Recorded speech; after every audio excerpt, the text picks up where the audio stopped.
Today's Mercedes-Benz interview of the day brought to you by the utterly inspired all-electric EQE sedan from Mercedes-Benz. The vehicle, all-electric, feeling all Mercedes. Learn more. MBUSA.com/EQE. He is the recently retired Football Morning in America columnist, Peter King. This will be the last time we'll ever have Peter on the show because there's no reason to have him on after this. He's not going to be doing anything, not going to be relevant. He's going to be retired. Let's all say goodbye to Peter King. Bye, Peter. Bye, Peter. Good run. Good run. Hey, Very impressive. Dan, I look forward to a life of irrelevance. Yeah. Let me tell you. Yeah. Hey, welcome to my world. All righty. A couple of things here. By the way, you have a Wake Forest jacket on. Are you pro court storming? Is that why you're wearing that? I detest court storming. Okay. It's idiotic. It shouldn't happen. And I've thought that even before this guy got hurt from Duke. It's bad.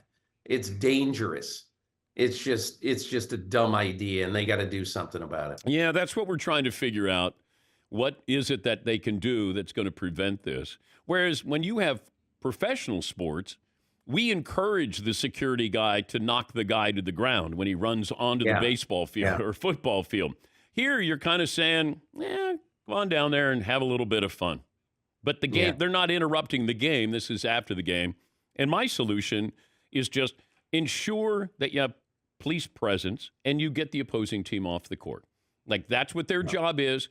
Make sure you corral them, get everybody to the locker room, and then if the students want to come on the floor, fine. But get the opposing team off the floor safely. From here on out, what I would do if I were a coach, I would simply say that, especially if my program is a big program like Duke, I would simply say at each game I have, I want 8 security officers there after the game. And I want them to create a little funnel after the game. And that funnel leads to the tunnel that lets people go out of a place peacefully. Because quite honestly, I don't trust schools. Even if they ban court storming, I don't trust them to, to make the court storm proof. But anyway, what do I know? I just saw this and I just said, who allows this idiotic stuff to happen? Where is the NCAA? But I've said that about the NCAA for the last 3 or 4 years. It is an idiotic, useless organization. You sound like a retired guy. Oh, I'm yelling at the clouds. I'm Clint Eastwood in Gran Torino. How in the world can the head coach at UCLA go to become the offensive coordinator at a school in the same conference? What is wrong with this picture? I'll tell you what's wrong with this picture. The Pac-12 should be the Pac-12. The idiots who put the Pac-12 in the Big Ten are idiots. They just are. Do you realize that the minor sports, and I hate to call them the minor sports, the non-revenue sports, how would you like to be on pick a team, the UCLA men's soccer team, and have a road trip to State College, Pennsylvania, or you name it, and you play one game, and then you get back on a plane and you fly back to Los Angeles. I know some of them are going to do 2 games and all that stuff, but even 2 games, you're flying 3,000 miles to play 2 soccer games or 2 softball games or maybe even 1, and then you go back home. A bunch of idiots. It's just money. It's just greed, Pete. That's all this is. Look at Big East basketball, the best conference ever. And what happened? Football greed ruined the best basketball conference in America. That's all it is. That's the bottom line. Speaking of the NCAA, I have an idea. Yeah. Looking at these running backs, they're all available. But they're going to get franchise tag. Anybody getting a contract here? What if we said that we're going to give exemptions to running backs after their sophomore year, that they could leave college if they wanted to go to the NFL? Well, then I'm sure what you would do is you would get maybe not a union, but some sort of organized effort for the left tackles to say, well, why do we have to stay 3 years? Well, I understand why you're saying that, Dan, because there's only so much tread on a tire for a running back. Yeah. But, and again, I don't mean to sound callous, but running backs, unfortunately, in the way the game is today, are simply not as important as they were 20 years ago. 20 years ago, a running back had just as much of a chance before the season of winning the MVP. Look at the years that Adrian Peterson and LaDainian Tomlinson and Sean Alexander had. So it's just the way the game goes. And of course, you feel sorry for Saquon Barkley that he makes 1/4 of what Daniel Jones makes. It's stupid. Unfortunately, that's just the economics of the game. What was your first year covering the NFL? I covered the Bengals for the Cincinnati Enquirer in 1984, and I actually picked up rookie quarterback Boomer Esiason at the airport the day he got drafted. And he had a teammate named Pete Koch, who was also drafted, who was a defensive end, 6'5", 290. And so I had a 2-door Volkswagen Rabbit. And I went to say, hey, I'm picking you up. And they looked around saying, a media guy is picking us up from the airport? I conveniently hid them from the guy in the limo that was sent to pick them up from the Bengals. And so we went to the parking lot, we get in the car, and Boomer Esiason, who was already pissed off about being picked in the middle of the second round, he looks at the car, realizes he's going to have to squeeze into the back seat, and he goes, welcome to the effing NFL. And he's had a chip on his shoulder ever since then. Yes, he has, and he still does. That's right. Okay, so all the years you covered the NFL, if I said you can have the answer to one story, one question, what's the one question or one story that you want an answer to that you didn't get? I would really want to know why Bill Belichick felt the need to videotape Sidelines when he already was the most brilliant defensive coach maybe of all time.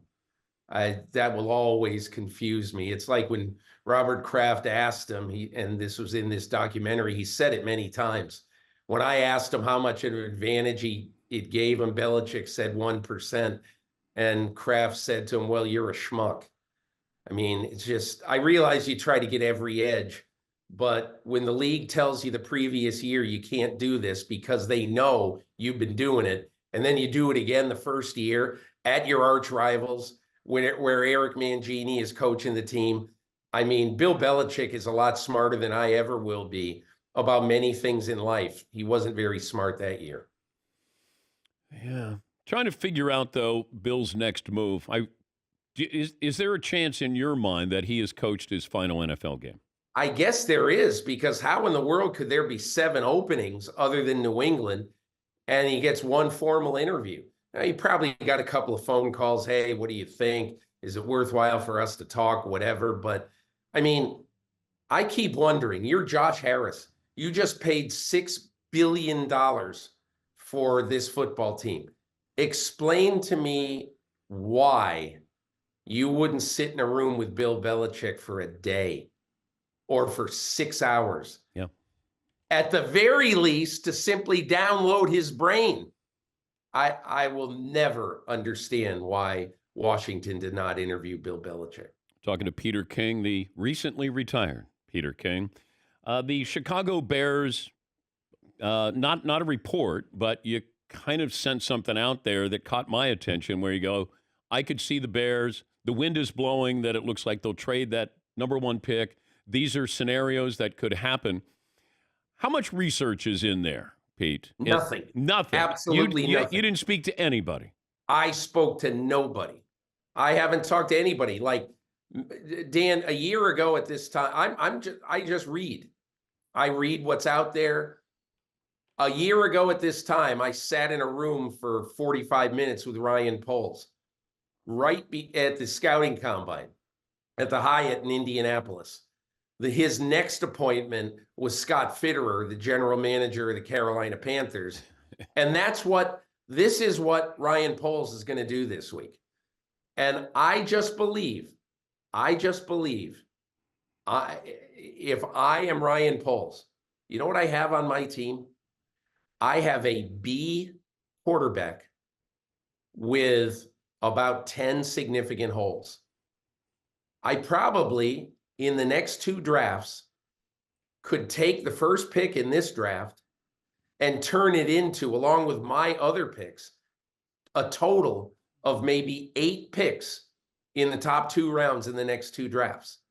I could do that. Why wouldn't you do that? Yeah. Why wouldn't you build a great team around a B quarterback instead of drafting a quarterback who might be an A quarterback, but it's the hardest thing to project in all of sports. What quarterback that you draft is going to be great? Look at the misses over the years. So in my opinion, if your locker room loves Justin Fields, if you know that you can surround Justin Fields with a supporting cast the way Brett Veach and Andy Reid have surrounded Patrick Mahomes with a supporting cast, to me, it's not a very difficult decision. But I don't know what they're going to do, Dan. I put that in basically because you just keep hearing things about this. And I just believe that the smartest thing for them is to trade the pick. Now that you're retired, what are you going to do Sunday night after all the games? Go to sleep happily. And I probably won't make it to the end of the Sunday night game, which will be a happy moment for me, because one of the reasons I wanted to retire before the scouting combine is that I used to love going to the scouting combine 5, 6, 8 years ago. You're up till 1:30 every night, but you're also spending 45 minutes with Sean McVay or with whoever, with all these, well, not Sean McVay anymore. He doesn't go to the scouting combine, but all these coaches you see out, hey, how you doing? What's going on? You just sit with them and you talk to them about whatever. And that is great. But I've gotten to the point in my life, I knew one of the reasons it's time to go is that I have no desire to stay up till 1:30 in the morning anymore to do anything. Sorry. That's just the way it goes when you're 66. So that's one of the reasons that I knew it was time to go. All right, before I let you go, can you help me with this campaign crusade to get Brent Musburger into the Hall of Fame? Well, Dan, I saw that a few weeks ago. I'd be happy, and I believe absolutely unequivocally, the Hall of Fame voters have nothing to do with the people that are selected for the Roone Arledge Award, which is, the TV award. The Pete Rozelle Award. The Pete Rozelle Award. I'm sorry. Pete yeah, Rozelle. But you know those people, so I have said on many occasions, this guy should be in, that guy should be in. But okay. Dan, I'm not involved in any way other than to say, man, you ought to look at Musburger, you ought to look at this guy. Yeah, but you don't have a job now, Pete. I'm giving you a job.